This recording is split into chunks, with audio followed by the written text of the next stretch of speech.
An intense water rescue in Seaside lasted for nearly an hour Saturday after a teenage girl went missing while swimming with her friends. Fox 12's Julia Lopez went out to Seaside and has more on what happened.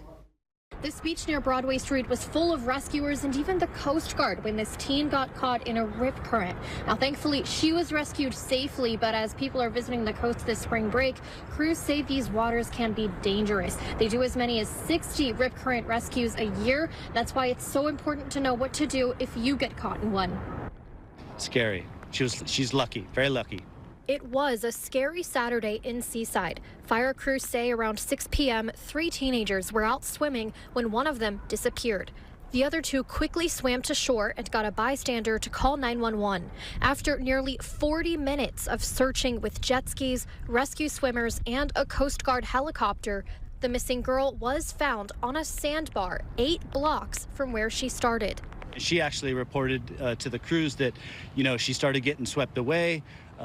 She was kind of finding it a hard time to get back, and actually decided to give up when she started then focusing on floating, like survival floating, and then eventually, tried to stand up again and found herself on a sandbar, luckily. Dennis says rip currents are strong this time of year, and on Saturday, swells were as high as 8 feet. There's more movement and stronger currents and that sort of thing. So it's pretty normal. It just changes on its intensity throughout the year.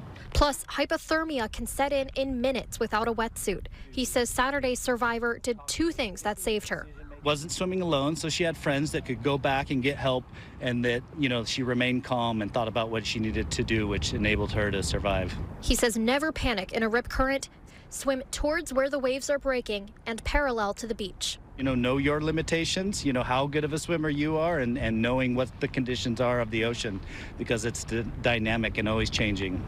Dennis says the girl was taken to the hospital for hypothermia, but heard from her family that she is recovered now and grateful for the rescue. For now, reporting from Seaside, Julia Lopez, Fox 12.